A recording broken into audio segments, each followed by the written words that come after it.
ऐसे ही कोई बच्चा सही रास्ता नहीं पकड़ता है, ऐसे ही कोई बच्चे का भविष्य नहीं बनता है। बच्चे के भविष्य निर्माण के लिए उनके माता पिता को भी, बच्चों के माता पिता को भी समय समय पर बच्चे पर ध्यान देना होता है। बच्चे के ऊपर केवल पैसा खर्च करने से या अच्छे स्कूल में एडमिशन दिलवाने से या उसको अच्छी ट्यूशन करवाने से बच्चे के भविष्य का निर्माण नहीं होता है। बच्चों के उज्जवल भविष्य के लिए ये बहुत आवश्यक है कि माता पिता को समय समय पर देखना होगा कि कहीं हमारा बच्चा किसी गलत लाइन पे तो नहीं जा रहा है। बच्चों को संभालने के लिए या बच्चों का ध्यान रखने के लिए या उनकी अच्छी परवरिश करने के लिए ये जरूरी नहीं है कि माता पिता पढ़े लिखे हों। माता पिता चाहे अनपढ़ हों, चाहे वो पढ़े लिखे नहीं हो, लेकिन उन्हें अपने बच्चों की गतिविधियों पर ध्यान रखना चाहिए। उनके जो दिन के जो कार्यकाल है, जो जिस प्रकार का वो जीवन जी रहे हैं, उसके ऊपर माता पिता को ध्यान रखना चाहिए कि हमारा बच्चा किसी गलत प्रकार की गतिविधि में शामिल तो नहीं है। और ये देखना चाहिए कि हमारा बच्चा कब किस प्रकार की गतिविधि में लिप्त है और वो किस प्रकार की गतिविधि कर रहा है। और ये देखना चाहिए कि कहीं हमारा बच्चा किसी गलत राह पे तो नहीं चल रहा है।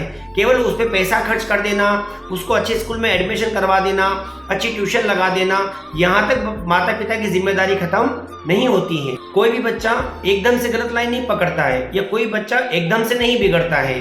वो धीरे धीरे अपनी लाइन को चेंज करता है, वो धीरे धीरे गलत रास्ते की ओर जाता है। लेकिन माता पिता निरंतर यदि बच्चों पर ध्यान दे रहे हो या समय समय पर ध्यान दे रहे हो और बच्चे की गतिविधि को वॉच कर रहे हो, बच्चे की गतिविधि को देख रहे हो, तो उस बच्चे को बिगड़ने से रोका जा सकता है, समय पर रोका जा सकता है। लेकिन यदि एक समय निकल जाए और उसके बाद यदि माता पिता उस पर ध्यान देते हैं, शायद थोड़ा समय लगता है उसको रोकने में और वापस वहां से लौटा के आने में। माता पिता की जिम्मेदारी है कि सबसे पहले तो बच्चों के लिए अच्छे स्कूल चुने। अच्छे स्कूल से मतलब ये नहीं कि बहुत बड़ी भारी बिल्डिंग हो, बहुत बड़े बड़े भवन हो, 5 स्टार होटल जैसे भवन हो, या सारी फैकल्टी से मतलब स्कूल बहुत सुसज्जित हो या बहुत सारी सुविधाएं हो। मूलभूत आवश्यकता हमें स्कूल के अंदर देखना चाहिए। हमें ये देखना होगा कि जिस स्कूल में हम बच्चों का एडमिशन करवा रहे हैं उस स्कूल की पढ़ाई कैसी है। मूलभूत उसकी जरूरत है बच्चे की पढ़ाई। और आज भारत जैसे विशाल देश में यदि बेरोजगारी का कोई मूल कारण है तो बच्चों की स्कूलिंग शिक्षा भी है। अधिकतर बच्चों को स्कूलिंग शिक्षा अच्छी नहीं मिलने के कारण बच्चे ज़्यादा इंप्रूव नहीं कर पाते, जीवन में ज़्यादा अच्छा कुछ कर नहीं पाते हैं। तो हमें ये देखना होगा एडमिशन के पहले कि हम किस प्रकार के स्कूल में बच्चे का एडमिशन करवा रहे हैं और वहाँ की स्कूल की शैक्षणिक स्थिति कैसी है, वहाँ की पढ़ाई का स्तर कैसा है। बड़ी भारी बिल्डिंग हो या बड़ी बड़ी सुविधाएं हो स्कूल के अंदर हो, उससे कोई बच्चों की पढ़ाई पे इफेक्ट नहीं पड़ता है।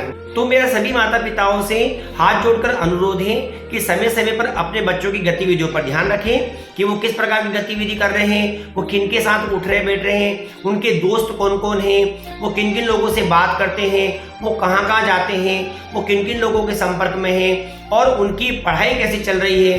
समय समय पर स्कूल भी जाएं, स्कूल जाकर प्राचार्य से मिलें, उनके क्लास टीचर से मिलें, उनके विषय टीचर से मिलें। और इन सब चीज़ों के लिए पढ़ा लिखा होना आवश्यक नहीं है।